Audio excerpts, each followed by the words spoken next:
सुप्रभात। आज हम क्लास 12 वेदांत अध्याय जूझ, जिसके लेखक आनंद यादव, इसके प्रश्नोत्तर हम समझते हैं। इससे पूर्व मैंने यह अध्याय आपको समझा दिया था। पहला प्रश्न, इस अध्याय का पहला प्रश्न जो है, जूझ शीर्षक के औचित्य पर विचार करते हुए ये स्पष्ट करें कि क्या ये शीर्षक कथानायक की किसी केंद्रीय चारित्रिक विशेषता को उजागर करता है। सीधा सिंपल जवाब है, ये जो शीर्षक है जूझ, यानी कि इस कहानी में शुरू से लेकर अंत तक इसका जो कथानायक है वो संघर्ष करता है। यानी कि इस जो इसका शीर्षक है जूझ यानी संघर्ष करना, शुरू से अंत तक इस कहानी का जो कथानायक है वो संघर्ष करता है। और पाठशाला से लेकर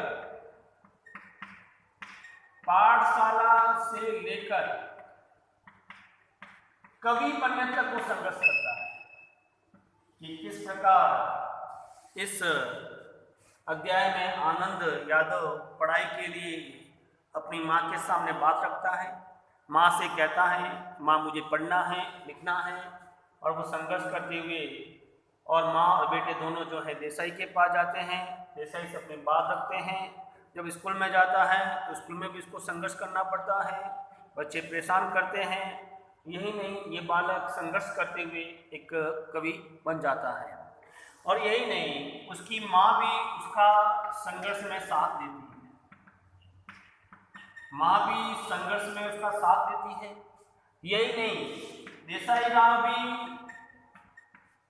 राव भी आनंद यादव का उस संघर्ष में साथ देते हैं।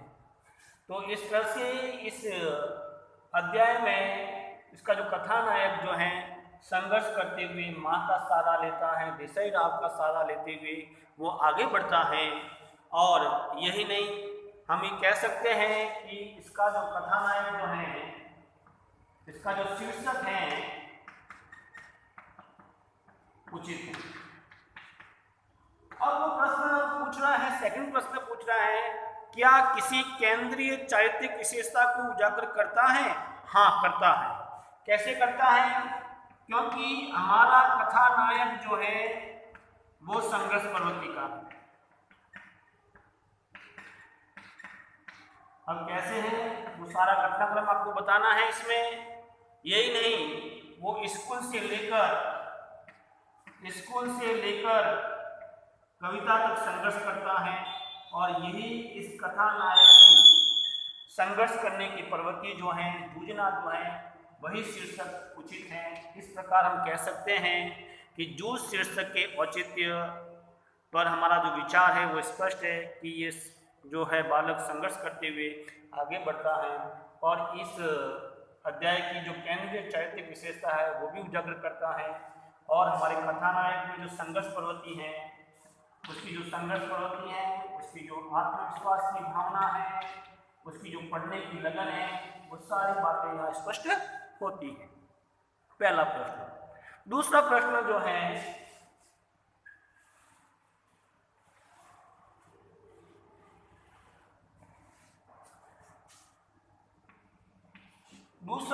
जो हमारे सामने है, स्वयं कविता रच लेने का आत्मविश्वास लेखक के मन में कैसे पैदा हुआ? यानी कि स्वयं कविता रच लेने का, तो वो देखिए, स्वयं रच लेने का आत्मविश्वास कैसे पैदा हुआ? जब स्कूल जाने लगा तो मराठी के अध्यापक थे सौंदलगर, वो उनसे प्रभावित हुआ। नंबर 1, क्यों? क्योंकि उनकी जब वो कविता गान करते थे, सुरीलापन था उनमें, ताल, लय, गति, इन सब चीजों का ध्यान रखते हुए वो कविता का गायन करते थे। तो लेखक को लगा, लेखक अब तक यही जानता था कि कवि जो होते हैं वो दूसरे लोग के होते हैं।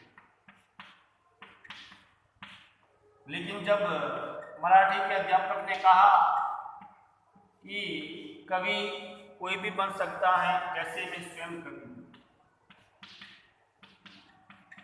तो अब लेखक को ये एहसास हुआ कि हाड़ मास वाला व्यक्ति भी कवि बन सकता है। इस तरह से उसके मन में एक आत्मविश्वास पैदा हो गया कि कवि किस प्रकार बना जाता है। यही नहीं, आनंद जो है उसने फिर एक मालती पर कविता लिखी। उस कविता में फिर संशोधन होने लगा और आनंद जो है मास्टर साहब की कविता को बड़े ही ध्यानपूर्वक सुनता था, उस भाव को ग्रहण करता था और उसी को आधार बनाते हुए उसकी कविता के प्रति जो है रुचि बढ़ती गई। इस तरह से आनंद यादव में जो है कविता रचने का जो है विश्वास पैदा हो गया और धीरे धीरे आनंद यादव आसपास के दृश्यों को माध्यम बनाते हुए कविता लिखने लगा। दृश्यों को माध्यम बनाते हुए वो कविता लिखने लगा। इस प्रकार उस बालक में आत्मविश्वास पैदा हुआ कि हाड़मास वाला व्यक्ति भी कवि बन सकता है। कवि कोई दूसरे लोग का नहीं है, कवि भी इसी लोग का है।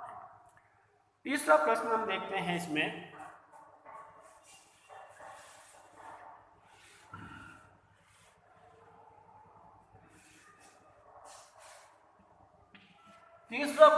तीसरा और दूसरा लगभग मिलता जुलता है थोड़ा सा। श्री सौंदेलकर के अध्यापन की उन विशेषताओं को रेखांकित करें और कविताओं के प्रति लेखक के मन में जो रुचि जगाई है उसके बारे में बताना है। तो नंबर 1 वो मराठी के अध्यापक थे, ठीक है। ताल, लय, यति, आरोह अवरोह से गाते थे। उनको बहुत सारी अंग्रेजी कविता भी कंठस्थ थी। वो क्लास में जब कविता समझाते हुए कई बार वो अभिनय भी कर लेते थे और अभिनय करते हुए कविता के भाव प्रकट करते थे। ये थे मराठी के अध्यापक। और यही नहीं, लेखक पर इसका क्या प्रभाव हुआ? लेखक पर इसका यह प्रभाव हुआ कि लेखक भी उस कविता में मास्टर जी की कविता से आनंद विभोर होने लगा। उसको भी उस कविता में आनंद आने लगा और वो भी धीरे धीरे वो लेखक भी तुकबंदी करने लगा। और यही नहीं, कभी भैंस की पीठ पर भी कविता लिखता था और मास्टर जी को संशोधन करने के लिए भी वो कविता भेज देता था। इन सभी कारणों के कारण जो है उसकी कविता में उसकी रुचि बढ़ने लगी। इन सभी कारणों से कविता में उसकी रुचि बढ़ने लगी। इस प्रकार हम कह सकते हैं कि श्री सौंदेलकर के अध्यापन की ऐसी अनेक विशेषताएं थी। उन विशेषताओं को अपनाते हुए बालक जो है मास्टर जी की कविता से आनंद विभोरने लगा, दुखबंदी करने लगा, भैंस की पीठ पर कविता लिखता, कभी पत्थर पर कविता लिखता और उसको मिटा देता और उसको कंठस्थ करता। कंठस्थ करने के बाद जब वो कंठस्थ कर लेता है और फिर वो कविता जो है मास्टर जी को सुनाता, मास्टर जी उसमें संशोधन करते और उसको रस, अलंकार आदि की भी जानकारी देते। इस तरह से उस बालक की कविता के प्रति रुचि बढ़ती गई। चौथा प्रश्न हमारा,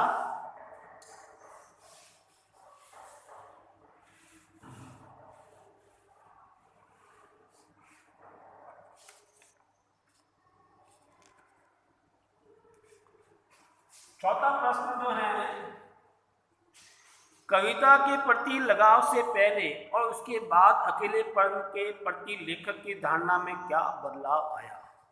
देखिए, जब वो कविता नहीं लिखता था आनंद यादव पहले, तो उसको अकेलापन खाता था, उसको अकेलापन खटकता था। जब वो पशु चराता था उसके साथ कोई नहीं होता था। जब वो खेतों में पानी देता था उसको अकेलापन अच्छा नहीं लगता था। यानी कि कविता से पहले उसको अकेलापन खटकता था।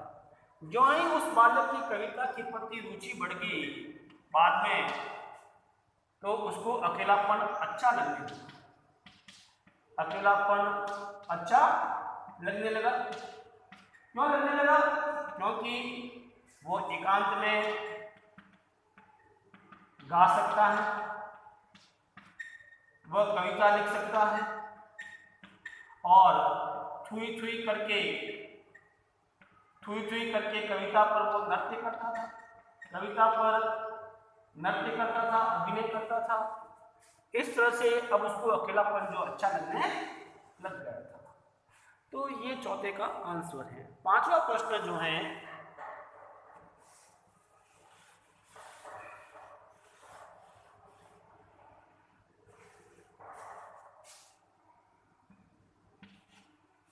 पांचवा प्रश्न, आपके ख्याल से पढ़ाई लिखाई के संबंध में लेखक और दत्ताजी राव का रवैया सही था या लेखक के पिता का?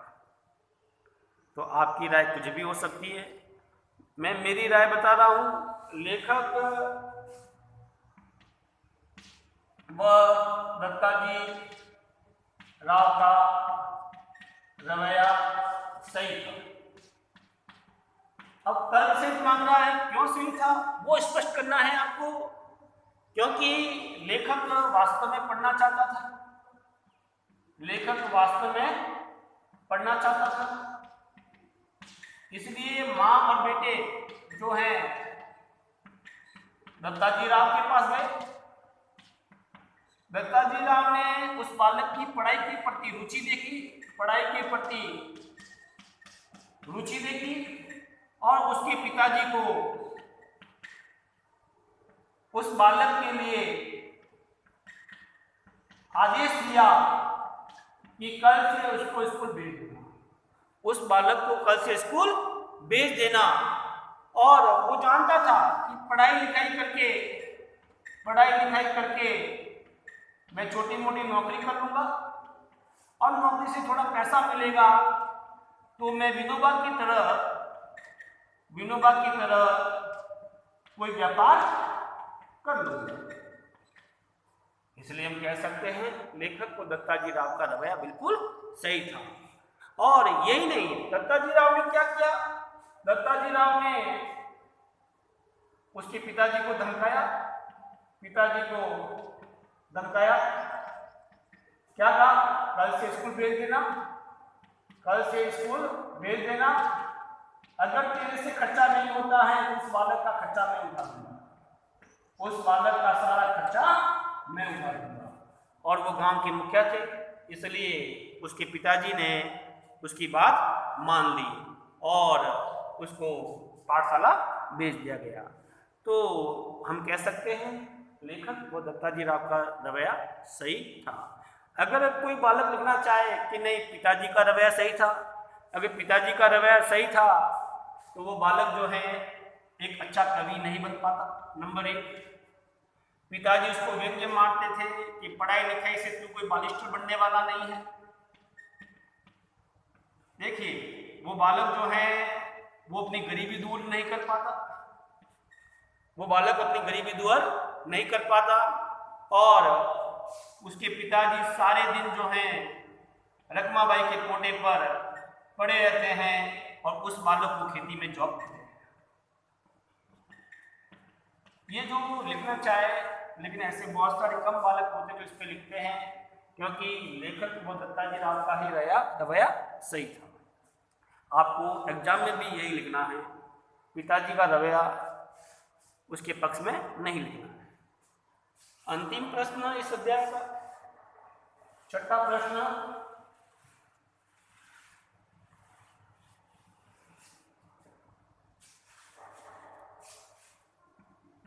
छठा प्रश्न जो है, दत्ताजी राव से पिता पर दबाव डलवाने के लिए लेखक और उसकी मां को एक झूठ का सहारा लेना पड़ा। यदि झूठ का सहारा न लेना पड़ता तो आगे का घटनाक्रम क्या होता, अनुमान लगाइए। अगर वो झूठ का सहारा नहीं लेते तो दत्ताजी राव लेखक के पिताजी पर दबाव नहीं बना पाते। अगर वो झूठ का सहारा नहीं लेते तो वो दबाव नहीं बना पाते, नंबर 1। नंबर 2, पिताजी के दिए कार्य करता हो, जो पिताजी जो भी कार्य देते वो करता। उसकी पढ़ाई लिखाई नहीं होती, और यही कारण था कि माँ बेटे जो है झूठ का सहारा लेकर दत्ताजी राव के पास जाते हैं, उसके पिता के बारे में बताते हैं सारी स्थिति, क्योंकि झूठ वहाँ बोला जाता है जहाँ किसी का भला होता है। झूठ भी क्या था, एक साधारण झूठ था कि आप ये मत बताइए कि हम लोग आपको कुछ कहने के लिए आए हैं, आप अपने हिसाब से मेरे पिताजी को समझा देना। और सारा जीवन वो खेती में लग जाता, सारा जीवन उसका खेती में बर्बाद हो जाता और वो जीवन में कुछ भी नहीं कर पाता। कौन? आनंद। इसलिए कभी कभी झूठ भी मनुष्य का भला कर सकता है, इसलिए झूठ वहां बोलना चाहिए जहां किसी का भला होता है। अब वो घटनाक्रम क्या होता, अगर वो झूठ नहीं बोलते तो क्या घटनाक्रम होता? सिंपल सी बात है, मारपीट का भय रहता,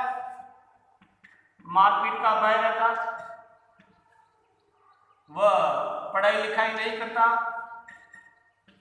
नहीं करता, वो सारे दिन खेती पर काम करता और बेचारा वो अपनी गरीबी से बाहर नहीं निकल पाता। यही नहीं, हो सकता है कि पिताजी के इस व्यवहार को देखकर कई बार शायद उसकी माताजी को भी अधिक कष्ट होता और परिवार पर इसका बुरा प्रभाव पड़ता। और हो सकता है कि इस घटनाक्रम में उसके पिताजी माताजी को घर से भी बाहर निकाल दें, कुछ भी हो सकता है। इसलिए हम कह सकते हैं दत्ताजी राव से पिता पर दबाव डलवाने के लिए लेखक और उसकी माँ एक झूठ का सहारा लेना पड़ा। यदि झूठ का सहारा न लेना पड़ता तो आगे का घटनाक्रम मारपीट, पाठशाला न जाना, खेती का काम करना, घर से निकाल देना, हो सकता है कि शायद दोनों को अधिक पीट भी दिया जाए। इस तरह से हम कह सकते हैं कि माँ बेटे दत्ताजी राव से उनके यहाँ आने की बात जो है वो गुप्त रखने के लिए भी कहते हैं। यही कारण है कि माँ बेटे जो है दत्ताजी राव से रिक्वेस्ट करते हैं कि इस बात को गुप्त करें, नहीं तो आनंद का पिताजी सुअर की तरह चिल्लाएगा और मारपीट करेगा और खुद जो है सारे दिन जो है रखमाबाई के कोठे पर पड़ा रहता है, सांड की तरह घूमता है। ये सारी बातें होती हैं। अब इस पाठ से संबंधित एक प्रश्न जो है मैंने आपको समझा दिया था। जब मैंने पाठ समझाया था तो उस पाठ में मैंने प्रश्न दिया था, जूझ अध्याय से क्या प्रेरणा मिलती है या क्या संदेश मिलता है या उद्देश्य बताइए, केंद्रीय संवेदना बताइए इसकी। इस तरह से ये प्रश्न जो है मैंने जब ये पाठ समझाया था तब मैंने इस प्रश्न का आंसर उस क्लास में समझा दिया था। आप इस प्रश्न का आंसर उसमें से देखकर कर सकते हो। इस तरह से यह अध्याय यहीं समाप्त होता है। कल हम तीसरा पाठ अतीत में दबे पाव ऊन थानवी इसके बारे में अध्ययन करेंगे। धन्यवाद।